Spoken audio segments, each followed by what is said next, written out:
Assalamualaikum warahmatullahi wabarakatuh. Perkenalkan, saya Julian B. Hasmul, SSTMA, MM, salah seorang dosen Politeknik Pelayaran Sumatera Barat di bawah Kementerian Perhubungan. Dalam hal ini, saya seorang dosen dalam mata kuliah Manajemen Usaha Pelayaran, yang mana mata kuliah ini adalah mata kuliah inti dari Prodi Fakultas Silat. Adapun jumlah maupun SKS dalam mata kuliah ini adalah 2 SKS. Satu SKS teori, satu lagi SKS praktek. Mata kuliah Manajemen Usaha Pelayaran merupakan mata kuliah yang mempelajari ilmu manajemen tentang pengelolaan perusahaan pelayaran beserta kegiatan-kegiatannya. Secara umum adalah pengelolaan bisnis pelayaran. Adapun metode dalam kuliah ini yang dosen sampaikan adalah dengan cara delivery, interaction, dan metode asesmen. Dalam hal ini dosen menyampaikan materinya dengan secara jelas, terstruktur, dan mendorong para mahasiswa untuk saling berinteraksi dengan dosennya. Dalam hal untuk penilaian pencapaian dari pembelajaran, dosen melakukan penilaian dengan beberapa aspek. Yang pertama, melihat dari proyek mereka. Yang kedua, dari tugas-tugas mereka. Yang ketiga, dari presentasi mereka yang dilakukan di depan kelas. Kemudian berdasarkan dari capaian pembelajaran, mata kuliah ini ada 4 capaian pembelajaran. Yang pertama, mahasiswa diharapkan mampu untuk menginternalisasikan nilai norma akademik yang terkait dalam manajemen usaha pelayaran. Itu yang pertama. Yang kedua, diharapkan mahasiswa mampu menguasai konsep secara teoritis.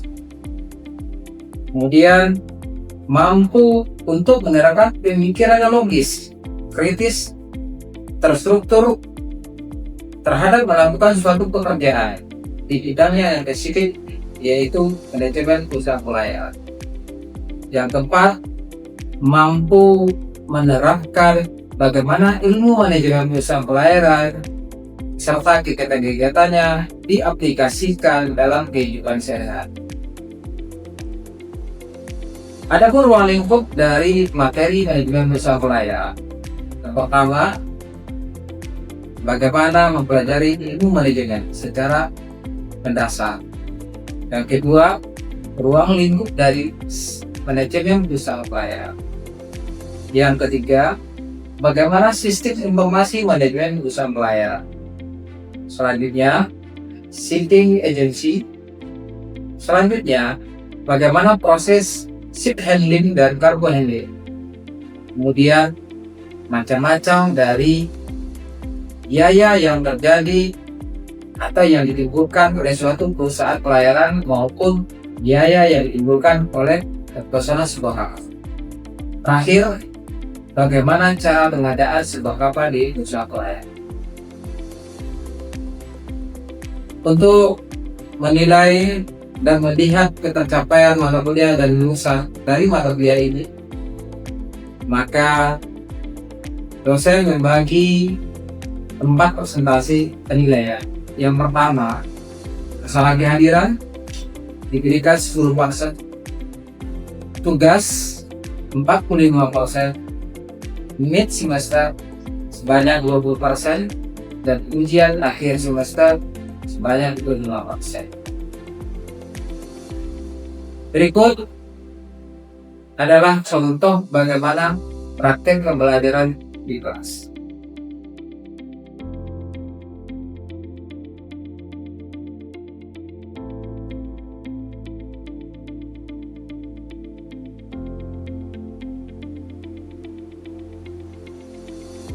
Assalamualaikum, selamat pagi.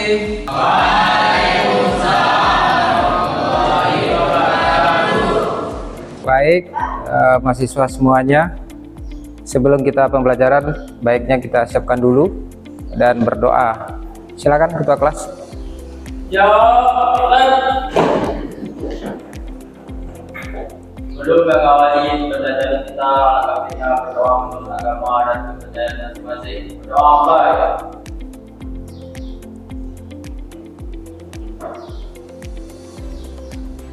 Berdoa selesai. Duduk istirahat. Selamat pagi. Baik, mahasiswa semuanya. Sekarang lokal B ya. Jumlahnya 19 orang. Siapa yang tidak hadir? Hadir semua? Satu orang? Dua orang yang tidak hadir. Atas nama siapa? Dimas satu. Jadi kita ada satu. Oke. Baik, untuk pembelajaran kita pagi ini terkait manajemen perusahaan pelayaran. Karena kita udah semester 3 sekarang ya. Pembelajaran kita itu terdiri dari 2 SKS, 1 SKS teori, 1 SKS-nya praktek. Ya.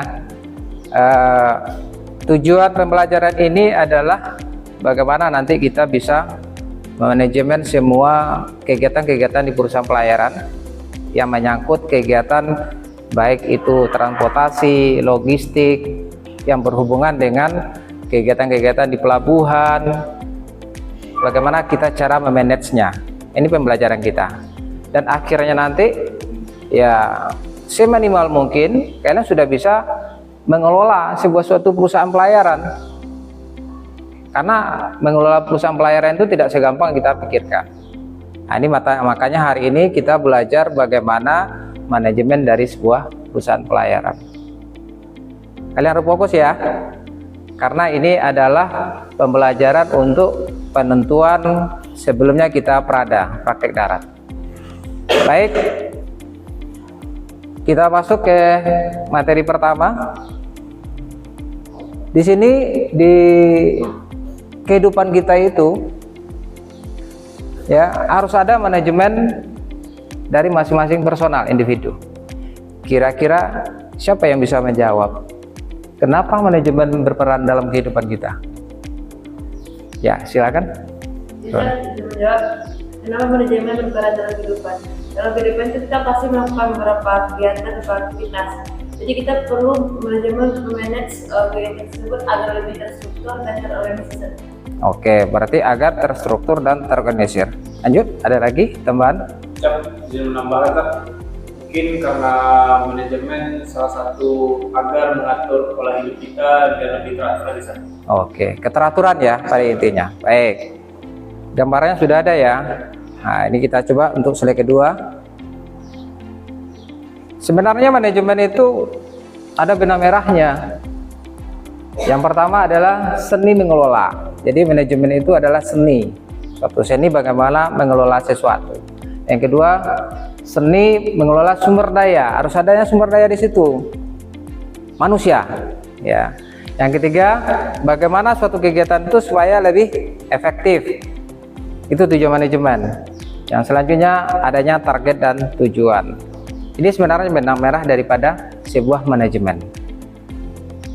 Next, kalau kita lihat pengertian, bisa kita baca sendiri di sini. Manajemen adalah suatu proses tertentu dari atas perencanaan, perorganisasian, penggerakan, pengawasan dilakukan untuk mencapai suatu tujuan dengan menggunakan SDM dan SDA yang ada. Ini secara umum ya pengertian manajemen. Kalau kita lihat bagannya, skemanya seperti ini. Memanfaatkan. Tadi kita memanfaatkan ada dua hal ya, SDA dan SDM. Ini sumber daya dengan tujuan supaya efektif dan efisien. Perbedaan antara kita tidak mengelola, tidak manajemen dengan orang yang manajemen itu berbeda. Dari lihat kita dari efektif dan efisiennya. Salah kita kalau seandainya kita sudah ada melakukan manajemen tapi pekerjaan kita tidak efektif dan efisien. Seharusnya dengan adanya manajemen, kegiatan kita efektif dan efisien.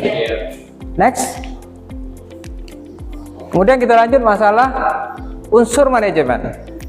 Kalau kita perhatikan ada beberapa unsur. Yang pertama man, manusia. Yang kedua material. Yang tiga mesin. Yang keempat money. Yang kelima method. Yang keenam market. Ini cuma unsur daripada manajemen. Apa itu man? Manusia. Manusia itu dalam ilmu manajemen adalah seorang pelakunya, leadernya. Kalau tidak ada manusia, siapa yang mau manajemen? Jadi manusia harus ada, ya. Next, money, uang, dana. Manajemen harus punya dana. Bagaimana kita mengelola sesuatu kalau dana kita tidak punya? Ini keterkaitannya ya. Kemudian material. Material adalah segala sesuatu bentuk bahan. Apa yang kita kelola? Kalau misalnya kita mengelola suatu pabrik, kalau bahannya nggak ada, atau membuat sesuatu barang produk, bahan yang tidak ada, nggak bisa juga kita manajemen. Jadi harus ada material. Kemudian mesin. Siapa? Kalau di kita itu mesinnya adalah ini mesin kapal ya. Kalau perusahaan pelayaran, nah, harus ada mesin penggeraknya di sebuah manajemen. Next, metode. Kita sudah punya manusianya, SDA-nya, sudah punya uang, dan sudah punya mesin. Harus ada metodenya, bagaimana caranya kita melakukan. Next, ada market. Sudah semuanya sudah ada, sampai metodenya sudah ada jadi barangnya ini. Kita harus tentunya punya market, pasarnya. Kemana kita lempar, kita jual. Harus ada juga.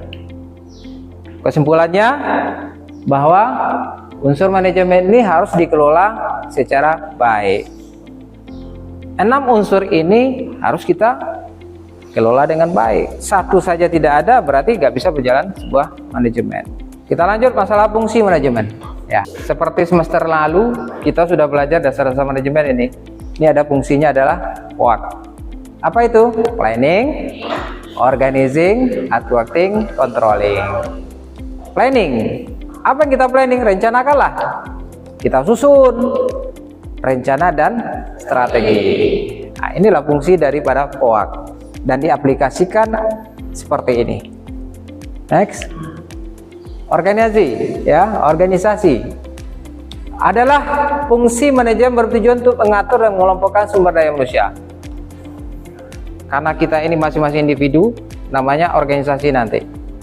Dikelompokkan, ini sebagai staf ini sebagai ini sebagai ini. Kita organisasi, karena kita bekerja teamwork, tidak sendiri-sendiri.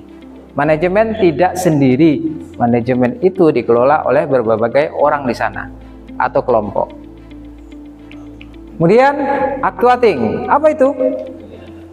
Menggerakkan. Kita sudah bentuk tadi organisasi kita, staf kita, struktur kita. Kita harus gerakkan lagi. Nggak mungkin struktur itu orang-orang di situ diam aja. Kita harus gerakkan supaya dia melakukan sesuatu untuk mencapai tujuan kita. Ini actuating. Secara garis besar, upaya untuk mengarahkan, memotivasi, dan mendorong seluruh anggota organisasi agar bekerja sesuai dengan rencana tadi, target kita tadi. Ini actuating. Kemudian controlling. Setelah berjalan, harus kita kontrol. Kalau tidak kontrol, tadi kebablasan dia. Ya. Sejauh ini sudah paham? Ya, masalah dasar ya, manajemen dasar dulu sebelum kita masuk manajemen perusahaan pelayaran. Sudah jelas kan? Oke. Next, kita masuk manajemen perusahaan pelayaran. Sebenarnya untuk manajemen perusahaan pelayaran sama sih. Sama halnya dengan manajemen biasa, tapi lokasinya berbeda, tujuannya berbeda. Pada umumnya tak sama.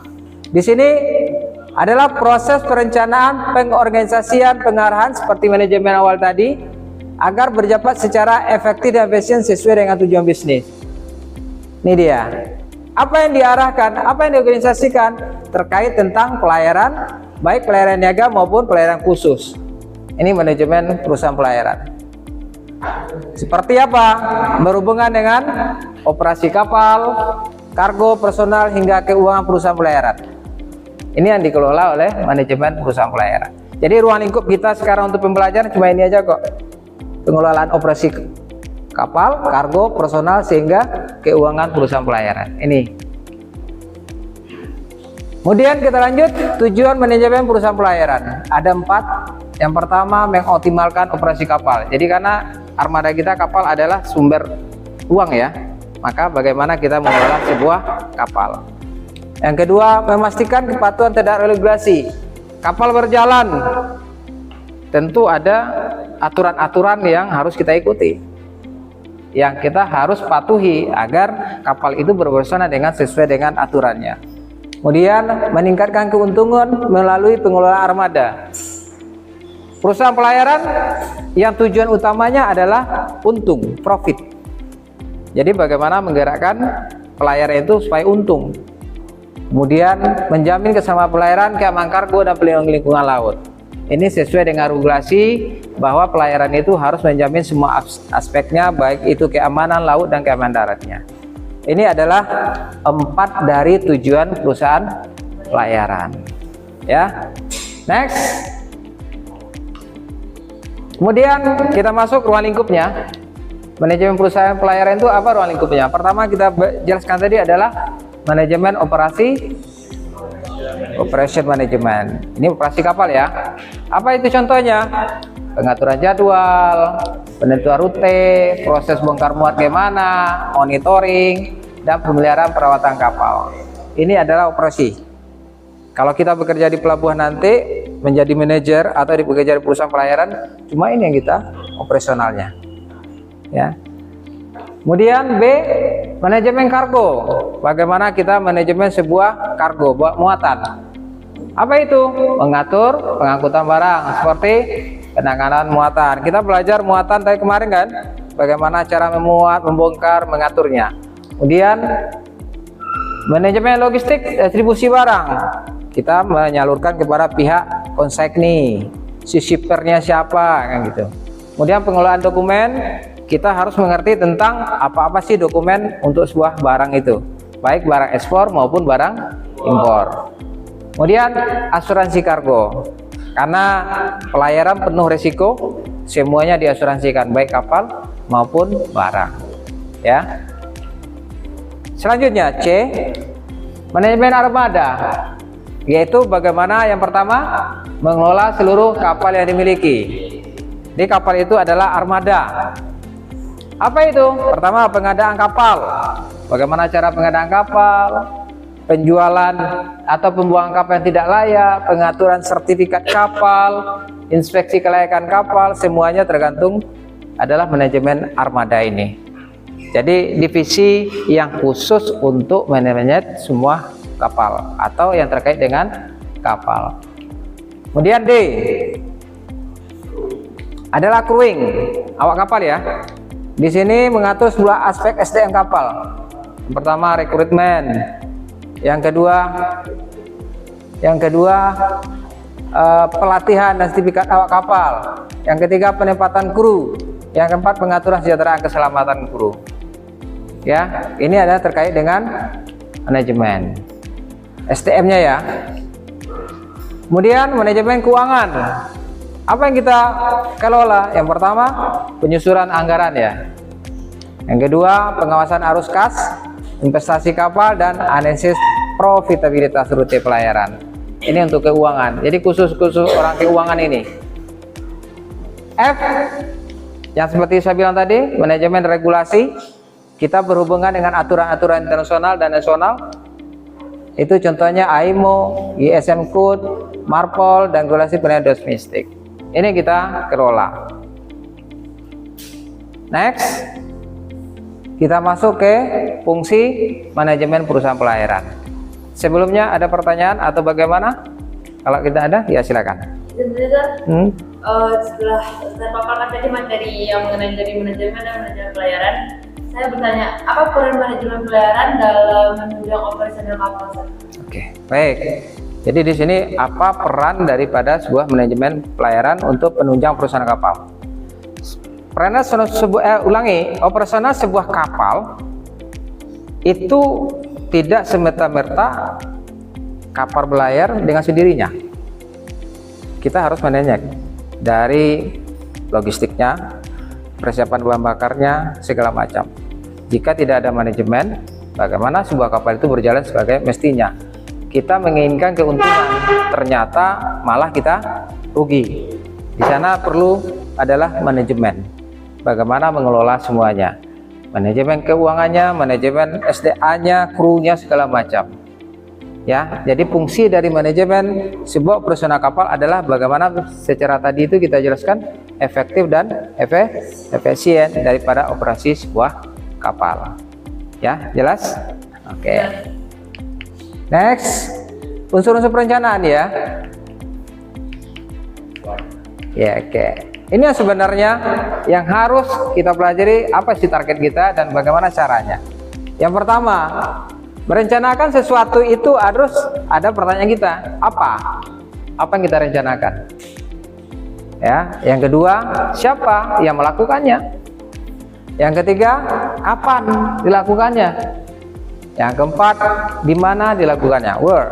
Yang kelima, why, kenapa kita lakukan ini. 5 pertanyaan ini sebelum kita membuat suatu rencana, baik operasional kapal atau yang lain-lainnya, merencanakan sesuatu, kita harus memulai dari ini. Sehingga apa yang kita rencanakan itu sesuai dengan target kita. Next, yang keenam, how, bagaimana kita merencanakannya, lakukannya. Oke, terakhir ini sifat-sifat rencana yang baik. Kita harus tahu nih, rencana yang baik itu bagaimana. Yang pertama, mudah dipahami. Mudah dipahami semua orang yang berada di perusahaan itu. Mudah dipahami rencana kita. Yang kedua, fleksibel. Kita udah rencanakan nih, tapi kondisi dan waktu tidak memungkinkan. Berarti kita rubah. Ya, fleksibel. Kemudian stabil, dijaga ya. Rencana harus dijaga sehingga tidak perlu setiap kali mengalami perubahan. Kalau bisa rencana kita itu terus berjalan sesuai dengan awalnya. Yang keempat, jangka waktu dan faktor-faktor produksi seimbang dengan kebutuhan. Apa yang kita rencanakan, kebutuhan harus ada. Kita harus tahu, ini loh kebutuhan kita, mau rencanakan untuk mencapai kebutuhan. Jangan sampai nanti biaya produksi atau biaya operasional lebih besar daripada apa yang kita capai. Itu malah rugi, bukan untung. Kemudian meliputi seluruh tindakan yang dibutuhkan. Jadi fungsi-fungsi ada organisasi. Tadi sudah bilang tadi fungsi organisasi itu ada apa? POAK ya. Planning, organizing, actuating, controlling, apa lagi? Organisasi. Semuanya harus berjalan. Ya, fungsi daripada manajemen. Baik, untuk pertemuan kali ini saya kira karena waktu kita terbatas ya. Dan ini hanya pertemuan pertama. Minggu depan kita bahas untuk pertemuan berikutnya terkait manajemen perusahaan pelayaran ini. Namun sebelumnya dari awal sampai akhir saya jelaskan tadi, kira-kira ada nggak pertanyaan? Ada lagi yang mau bertanya? Yang lain ada? Masa 2 orang ini aja? Atau yang mana? Silakan. Ada? Kamu lagi ya, silakan. Jadi saya mau tanya, bagaimana kita mengontrol manajemen di perusahaan pelayaran jika memang jadwalnya tidak sesuai dengan perusahaan tersebut? Oke, bagaimana kita mengontrol ya sebuah jadwal di perusahaan pelayaran? Baik, kita mengkaji masalah jadwal ini. Jadwal itu kadang-kadang terlambat, kadang-kadang pas ya. Nah, apalagi jadwal keberangkatan dan yang masuk kapal ke suatu pelabuhan. Memang di situ letaknya adalah manajemen. Jadi kan sebelum kapal sandar itu kan ada namanya ETA, estimate time arrival. Nah, perkiraan kita estimate. Jadi kita harus memperkirakan benar nggak diperkirakan ini sejauh mana realnya nanti dengan melihat situasi kondisi. Contoh cuaca, arus, terus rame tidaknya operasional kapal di suatu pelabuhan. Seorang manajerial harus bisa melihat situasi itu. Ketika kita sudah melihat situasi itu, baru kita perkirakan, oh ini ternyata jadwal yang paling tepat pukul sekian. Itulah fungsinya manajemen. Jadi dengan adanya manajemen dan melihat indikator lain, kita bisa mengerti dan memahami bahwa ini waktu yang tepat untuk kita melakukan operasional sebuah kapal. Jadi seperti itu, ya. Oke, baik. Karena waktumu sudah menunjukkan waktu istirahat ya, berarti minggu depan, saya berharap minggu depan, sebelumnya saya kasih tugas untuk minggu depan. Yang pertama, tugasnya disilakan catat. Yang pertama, ya kita lihat ya, siapa saja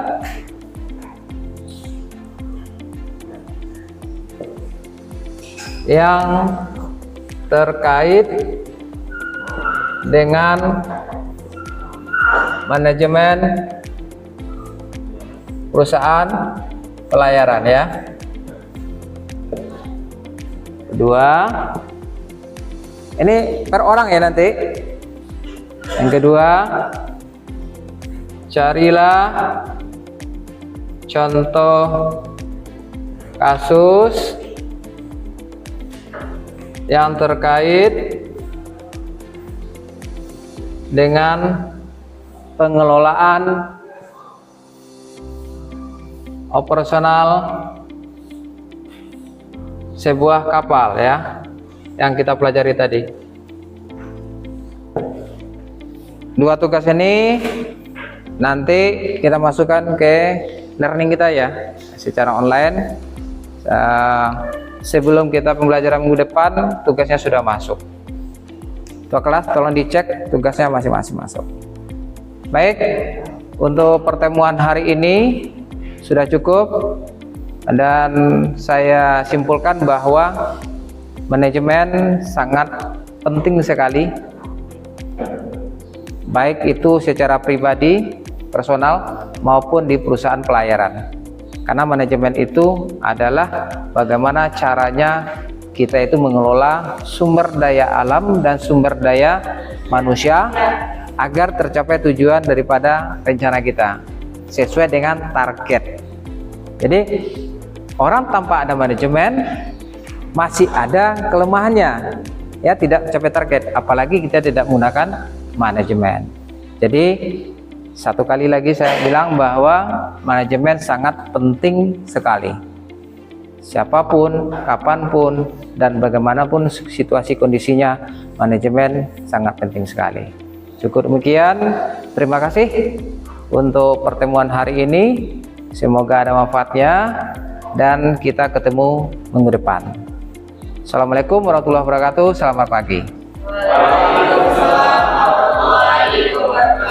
Silakan siapkan itu. Siapkan lagi.